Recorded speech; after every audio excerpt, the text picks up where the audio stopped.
In response to e4, e6 turns the game into the French defense, preparing to strike in the center with d5. White is granted a space advantage in the center after d4. When black counterattacks white's center with d5, white has a variety of choices to consider. We're going to examine white's most ambitious and popular choice, knight c3, supporting the e4 pawn while adding pressure against black's center. D takes e4 is known as the Rubinstein variation, which leads to slightly passive but relatively solid play for black. Black's most popular responses are knight f6, which we'll later examine, or the more aggressive bishop b4. Known as the winnower variation, black pins the knight, threatening d takes e4. White has a variety of sidelines that can be explored, including simplifying the game with e takes d5. The most challenging as well as popular response is to resolve the central tension and grab space with e5. The e5 pawn discourages knight f6, restricting the knight's most active option to enter the game. White enjoys a central space advantage, so black should energetically counterattack white's center. Two candidate pawn breaks are c5 and f6. Since the d4 pawn is not protected by another pawn, this is a great square to target, starting with c5. Black is trying to undermine white's center because if the d4 pawn falls, the e5 pawn will become vulnerable to attack. White can address this issue by confronting black's bishop with a3.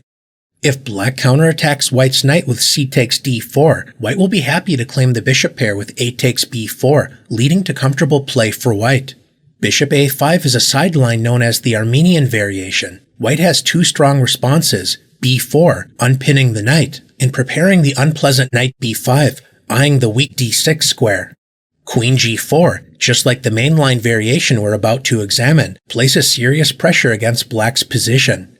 In response to a3, the mainline response is to initiate the exchange bishop takes c3 check, b takes c3. We have reached a strategically rich position filled with imbalances. White enjoys a space advantage as well as the bishop pair, a potential long-term positional asset, especially if the position begins to open. Currently, white's dark-squared bishop is quite restricted by the central pawn chain, so white may try to activate it with a4 and bishop a3, highlighting the weakened dark squares in black's position. White's light-squared bishop also enjoys less options based upon black's light-squared central structure. In exchange for the bishop pair, white's pawn structure has been compromised. Notice the isolated pawn on a3 and the doubled pawns on the c-file. These pawns can prove long-term liabilities for black to target, but notice the pawn on c3 supports d4, extending white's central pawn chain from c3 to e5, making it more difficult for black to break down white's central space advantage. The open b-file may also prove useful for white's major pieces to generate active play on the queen side. Black has to make a critical decision to try and keep the position closed, turning the game into a subtle positional maneuvering game, or else invite incredible complications in order to provoke active counterplay. An important sideline to explore is queen a5. This is the so-called Portish hook variation. The early queen move threatens the unprotected c3 pawn, forking the king and rook. Preparing to meet bishop d2, defending the pawn and suggesting a possible c4 discovered attack against the queen, with queen a4, adding pressure against both the d4 and c2 pawns. This approach often prepares to resolve the central tension with c4, restricting white's bishop pair. White's most aggressive response is queen g4, when black can either forfeit the right to castle with king f8, certainly not the end of the world in such a closed position, or accept dark square weaknesses on the king side with g6.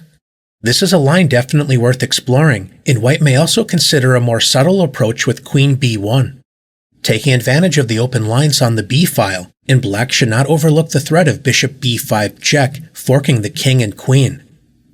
This allows black to close the position with c4.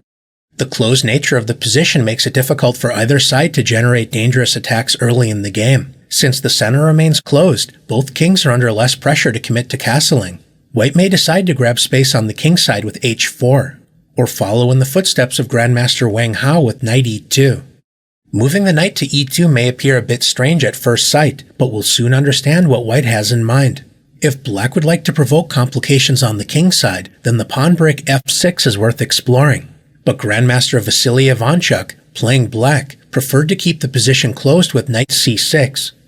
White's knight eyes the kingside and eventually the vulnerable g7 pawn, a typical weakness in the winnower, with knight f4. Grandmaster Ivanchuk developed his other knight with knight g to e7, preparing to meet knight h5, attacking the g7 pawn with rook g8. Black avoids making any weaknesses on the kingside and signals a likely plan to castle queenside. The knight on h5 does an excellent job restricting Black's kingside activity as it adds pressure to g7 and also discourages an f6 pawn break. White completes his kingside development starting with g3, preparing to activate the light-squared bishop. Grandmaster Ivanchuk played bishop d7, preparing to castle on the queenside. White should not be tempted to grab a pawn with queen takes b7, as this runs into trouble after rook b8, taking over the open b file and forcing queen c7. Black could force a draw with rook c8, but rather than repeating moves, a strong response is to play queen takes c2, invading White's territory when White will have a difficult time castling without losing the dark-squared bishop. This turns out to be the least of White's concerns, because after bishop g2, Black has the powerful move queen b2, threatening the rook on a1 while supporting the rook on b8. This means that after White plays king e2, connecting the rooks while still defending the dark-squared bishop, White's wayward queen is in serious trouble after rook b7. If the queen tries to escape with queen d6, not only does Black have the powerful shot knight takes d4 check, preparing to meet c takes d4 with c3, attacking the pinned bishop, Black may also play knight f5, attacking the enemy queen, which runs out of squares after queen c5. Black has no shortage of crushing moves, but the simplest option is to chase down the queen with rook b5, when White's queen has run out of safe squares. Grandmaster Wang Hao did not fall for this trap and continued with his plan of kingside development with bishop h3. This extended fianchetto adds pressure against the e6 pawn, when both sides decided to castle. Grandmaster Ivanchuk spent a tempo to place his king on b8. This move anticipates White's potential idea of queen b2, followed by placing a rook on b1, threatening checkmate on b7. Now that the c8 square is clear, Black can play bishop c8, defending the b7 pawn, or as Black played in the game, rook c8, preparing rook c7. Black's strategy to build a central blockade results in serious maneuvering struggles in which Black remains relatively solid, but White does enjoy reasonable chances to build an initiative based upon the open lines on the b file, as well as the eventual pawn break of f4 and f5. In this particular encounter, White was able to break through and win the game. Queen a5 sets the stage for a more strategic, maneuvering battle. If Black is in the mood to provoke a sharp middle game struggle, then Black may decide to play knight e7.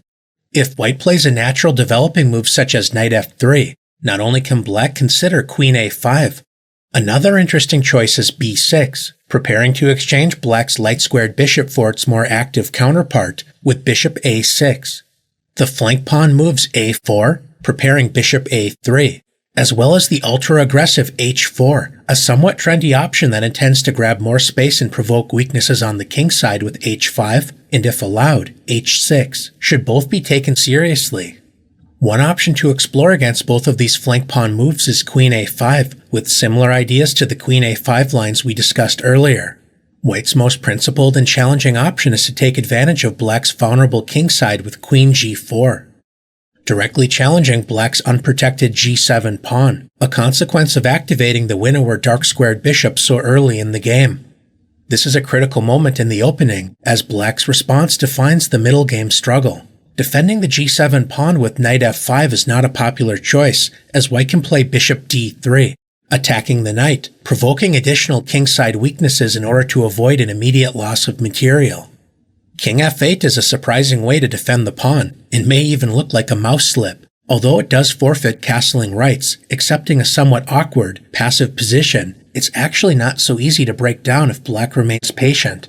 A far more popular king move is to castle directly into the storm. This historic mainline option has been put under serious pressure, as White enjoys dangerous kingside attacking chances. All of these choices respect White's opening initiative, preparing to defend before looking for counterattacking chances. A completely different approach is to fight fire with fire, either by first playing c takes d4, or directly playing queen c7, turning the game into the razor-sharp poison pawn variation. This subtle queen move applies pressure against white's advanced e5 pawn, as well as x-raying the unprotected pawn on c3. White is invited to ravage black's kingside with queen takes g7, capturing a pawn while attacking the unprotected rook, forcing the response rook g8. Black's rook counterattacks white's queen, allowing white to grab another pawn with queen takes h7. White is currently up 2 pawns, and the newly passed h-pawn is especially dangerous. White will seek to advance the passed pawn, trying to punish black's carefree attitude on the kingside. That being said, by sacrificing 2 pawns on the kingside, the g and h files are now open, so black's major pieces may try to use these open files for counterplay. We shouldn't forget that in order to accept black's pawns, white's queen is the only developed piece, so white's position remains vulnerable to counterattack. Black must act quickly and create counterplay before white comfortably completes development, so it's essential to play c takes d4. Capturing this pawn reveals the queen's attack against the c3 pawn, threatening to fork the king and rook. The e5 pawn is also hanging with check, highlighting the strength of black's subtle queen move. World champion Michal Tal experimented with king d1, avoiding the deadly fork on c3 while preserving the option of developing the knight to the more active f3 square. But this committal king move has not attracted many followers. White's main response is the strange-looking knight e2, supporting the c3 square while attacking the d4 pawn. Queen takes e5 is no longer with check and would be a serious mistake, as white can improve the pawn structure with c takes d4, gaining a tempo against the queen. White's knight also supports bishop f4 when white's pieces come to life, exactly what black wants to avoid. There is nothing wrong with playing d takes c3 immediately, but sometimes black prefers to first play the tricky knight b to c6, supporting black's pawn on d4 while also attacking the e5 pawn. This move sets up a small trap if white decides to play c takes d4. It looks like black is in serious trouble as white has corrected the pawn structure while reinforcing the e5 stronghold, but white is in for a rude awakening after knight takes d4. Suddenly knight takes c2 check is a serious threat, and if white makes the mistake of capturing the knight, this allows the nice tactical shot, queen c3 check, forking the king, rook, and knight on d4, so white is in serious trouble. Rather than falling for the trap, white can reinforce the center with f4. When after the typical d takes c3, white may capture the c3 pawn immediately, leading to interesting play, but white's most common continuation is queen d3, centralizing the queen, adding pressure against the c3 pawn, while also clearing the path for the h-pawn to march up the board. The modern pawn sacrifice d4 has been black's most trusted resource, leading to forcing, concrete play. The classical response is to focus on development with bishop d7, possibly preparing queenside castling. When after knight takes c3, the unpleasant knight b5 is in the air, so black should prevent this idea with a6. If white decides to march the h-pawn up the board, then knight f5 and queenside castling is likely in black's future. We should note that if white plays rook b1, taking advantage of the semi-open b-file sets the stage for an instructive trap. Black has no shortage of interesting ideas, including knight a5, preparing to post itself on the c4 square. Knight f5 is a sensible move, and black may decide to keep the king in the center for the time being with rook c8, preparing to create dangerous counterplay down the c-file. One thing is certainly clear, black should not castle at this exact moment, as white has the surprising resource queen takes a6.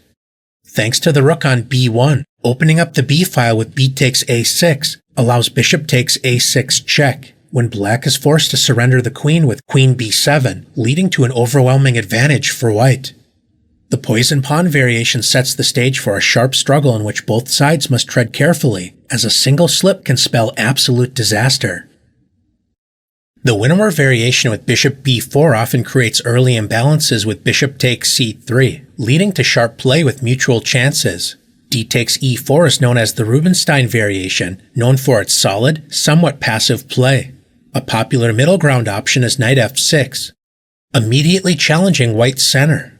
This is a provocative move, inviting white to grab space and gain a tempo against the knight with e5. Known as the Steinitz variation, the knight typically retreats to the d7 square. Your first impression may suggest this does not look like a great square for the knight, and there's certainly some point to that thought, but it does add pressure against white's advanced e5 pawn, which may later help prepare the thematic French pawn break f6.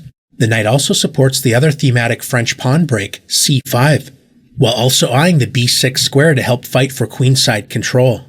The knight on d7 is a bit awkwardly placed, but we should also mention it is not alone. White's knight on c3 isn't ideally placed to deal with black's pawn break c5, attacking the d4 pawn, when white would like to reinforce this pawn with c3. White sometimes plays the strange-looking knight c to e2, preparing to meet c5 with c3. Although we are generally advised not to move the f-pawn too early, in this case white's most popular response is f4, reinforcing the e5 pawn while increasing white's space advantage. This sets the stage for a future f5 pawn break, which may help support a kingside attack. The struggle for the center intensifies as both sides focus on the d4 pawn with c5, attacking the pawn while seizing queenside space, so white sensibly reinforces the pawn with knight f3, preparing to meet the natural knight c6, with bishop e3. White has stabilized the center for the time being, when black must commit to a particular path. Releasing the tension with c takes d4, preparing to activate the dark-squared bishop with bishop c5 is a classical option worth exploring. Intensifying the pressure against the center and b2 pawn with queen b6 is a provocative option, leading to concrete play after knight a4, allowing black to play an interesting check with queen a5. Developing modestly with bishop e7, contemplating kingside castling is a solid choice. Since white enjoys a central and kingside space advantage, another popular path to explore is a6, preparing to generate counterplay on the queen side. A useful move for white is queen d2, centralizing the queen while clearing the path for a future rook d1. This move may also allow a future queen f2, eyeing both the kingside as well as adding additional pressure against the c5 pawn. Black's queenside expansion continues with b5, dreaming of advancing to b4, gaining a tempo against the knight, followed by a5 and bishop a6, resolving black's so-called bad bishop problem. If black is able to play b4, this eliminates the knight's protection of e4. So black may try to engineer a future c takes d4, clearing the c5 square for the maneuver knight c5 to e4. White has no shortage of interesting choices. The most popular of these options include releasing the tension with d takes c5, preparing a dark square blockade with knight e2 to d4. White may also decide to maintain the tension with a3, discouraging an immediate b4 and remaining flexible based upon how black decides to continue. The interested viewer can explore the straightforward bishop b7, or the more energetic queen moves queen b6, continuing the struggle over the center, or queen a5, taking advantage of the pinned a3 pawn, renewing the positional threat b4. The Steinitz variation can lead to early simplifications if either side resolves the tension between the d4 and c5 pawns, but it can also be filled with tension, as is the case here, with plenty of interesting play for both sides. The Steinitz variation with e5 is a challenging option, clamping down against black's position. Another popular path is to maintain the tension in the center with bishop g5, pinning the f6 knight and threatening to advance the e-pawn forward. Black has several ways to deal with this threat, including d takes e4, turning the game into the Byrne variation, which has similarities to the Rubinstein variation we mentioned as a third move alternative. The counterattacking bishop b4, known as the McCutcheon variation, shares certain similarities with the winnower.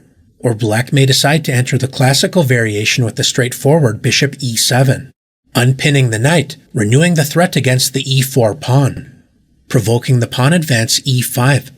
Once again, we see black's knight retreat to the d7 square, building tension against white's center while offering an exchange of dark-squared bishops. We can see a similar theme to the Steinitz variation if white continues with bishop takes e7, preparing to meet queen takes e7 with the space-gaining f4, a popular option worth investigating. If white wants to sharpen the game, then a strong resource is h4. Known as the Alekhine-Chittard attack, black is by no means obligated to accept this pawn sacrifice and may prefer to counterattack in the center with knight c6, the thematic pawn break c5, question the bishop with h6, Castling is quite risky, inviting white to create a dangerous kingside attack. If black decides to play bishop takes g5, h takes g5, white's rook becomes incredibly active on the h-file without having to move. The sacrifice is accepted with queen takes g5. White has a variety of interesting options to explore, including queen d3, adding pressure against the h7 pawn, attacking the c7 pawn with knight b5, preparing to meet queen d8, with queen g4 as a dynamic option worth keeping in mind. But white's most common path historically has been knight h3. The knight does not obstruct white's queen on the d1 to h5 diagonal, so after queen e7, white may first activate the knight with knight f4, or immediately play queen g4, attacking black's unprotected g7 pawn, provoking kingside weaknesses. This is a dangerous gambit with serious dynamic potential, so white enjoys full compensation for the pawn. Defending the e4 pawn while adding serious pressure against black's center with knight c3 is white's most active approach against the French defense. Black's most popular continuations include bishop b4, known as the Winawer variation, provoking positional imbalances with the potential for sharp play. Knight f6 is also worth considering, allowing white to either pin the knight with bishop g5, or gain a space advantage with e5, known as the Steinitz variation. White generally enjoys a space advantage, affording more active piece play, but this is not a one-sided advantage. Black has plenty of counterattacking chances, leading to a rich, imbalanced middle game struggle filled with interesting possibilities for both sides to discover. Thanks for exploring the knight c3 variations in the French defense. Subscribe to my channel.